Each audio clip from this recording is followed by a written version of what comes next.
Assalamualaikum warahmatullahi wabarakatuh. Perkenalkan, saya Rizky Ari Rahmawati, calon guru penggerak Angkatan 5 dari SDN Cerme, Kecamatan Nimbang, Kabupaten Lamongan. Kali ini, saya akan melakukan demonstrasi kontekstual tentang pemikiran filosofi Ki Hajar Dewantara.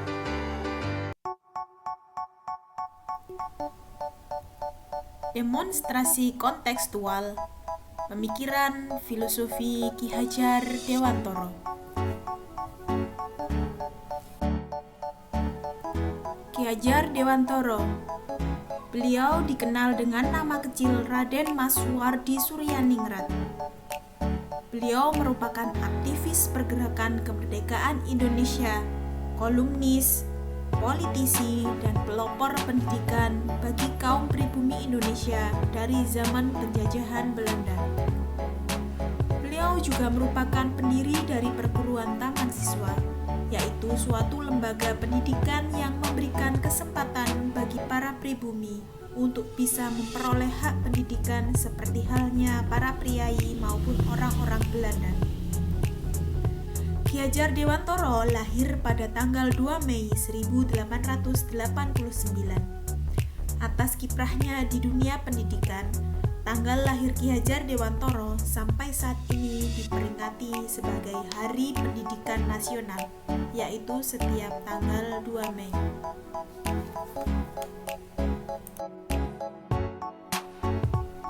Konsep dasar pemikiran Ki Hajar Dewantara. Yang pertama, menuntun. Yang kedua, kodrat alam dan kodrat zaman. Yang ketiga, trilogi pendidikan.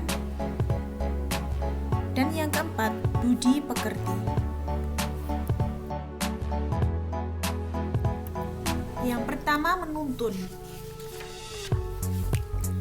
Menurut Ki Hajar Dewantara, pendidikan adalah tuntunan terhadap segala kekuatan kodrat yang dimiliki anak agar ia mampu mencapai keselamatan dan kebahagiaan setinggi-tingginya, baik sebagai manusia maupun sebagai anggota masyarakat. Pendidikan hanya menuntun agar anak dapat hidup dan tumbuh sesuai kodratnya sendiri. Peran pendidik adalah sebagai pamong atau among dalam memberikan tuntunan agar anak tidak kehilangan arah dan membahayakan dirinya.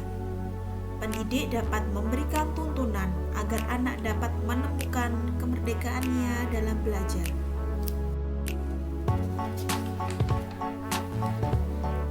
Sebagai perumpamaan, anak diibaratkan sebagai biji padi dan guru diibaratkan sebagai petani. Meskipun padi itu memiliki kualitas yang kurang baik, namun jika Pak Tani rajin merawatnya, ditanam di tanah yang subur, disirami dengan baik, mendapatkan cahaya matahari yang cukup, maka biji padi yang berkualitas kurang baik dapat tumbuh secara optimal.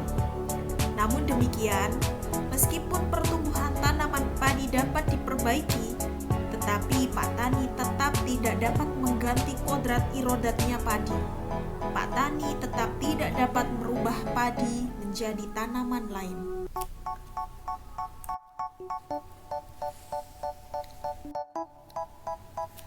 Yang kedua, kodrat alam dan kodrat zaman.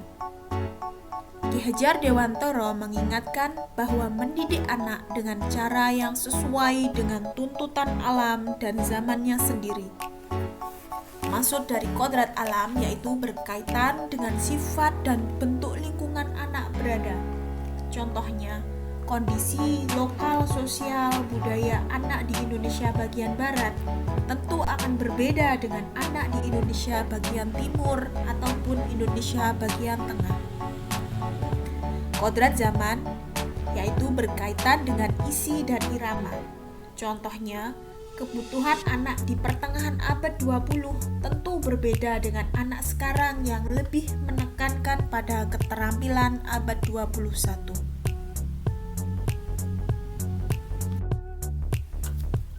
Yang ketiga, trilogi pendidikan. Trilogi pendidikan yang diciptakan oleh Ki Hajar Dewantoro hingga saat ini digunakan sebagai semboyan dalam pendidikan nasional, yaitu Ing Ngarsa Sung Tulodo, Ing Madya Mangun Karso, Tut Wuri Handayani. Ing Ngarsa Sung Tulodo berarti pendidik jika berada di depan memberikan teladan kepada anak didiknya.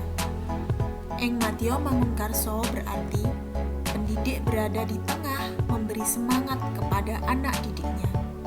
Tut Wuri Handayani berarti pendidik berada di belakang mengikuti dan mengarahkan anak didiknya.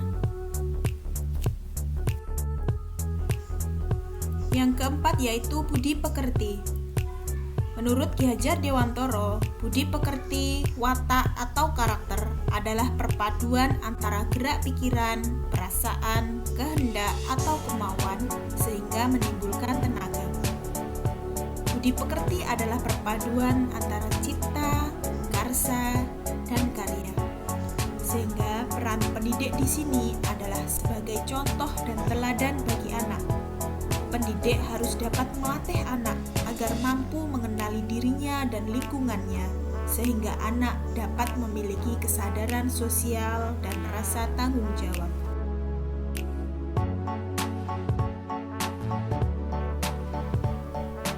Pemikiran filosofi Ki Hajar Dewantoro sebenarnya saat ini sudah diterapkan di sekolah-sekolah, tak terkecuali di sekolah tempat saya mengabdi. Berikut adalah implementasi pemikiran filosofi Ki Hajar Dewantoro di sekolah. Menuntun dan mengarahkan anak sesuai dengan bakat dan minatnya melalui program bimbingan dan ekstrakurikuler. Menciptakan pembelajaran yang menyenangkan dengan memanfaatkan lingkungan sekitar anak. Dan melakukan pembiasaan karakter dengan kegiatan keagamaan. Pemikiran Ki Hajar Dewantoro sudah sangat sesuai dengan pendidikan yang digaungkan saat ini, yaitu Merdeka Belajar, di mana pembelajaran akan berpusat pada anak. Anak akan memperoleh pembelajaran sesuai dengan kebutuhannya masing-masing. Ingat, anak bukan selembar kertas kosong yang bisa dicoret sesuka hati, tapi mereka adalah istimewa. Mereka memiliki potensi diri yang akan terus berkembang secara optimal dengan bantuan kita. Maka marilah kita mengajar, mendidik dengan ikhlas, bergerak dengan tegas demi generasi yang berkualitas. Sekian dan terima kasih.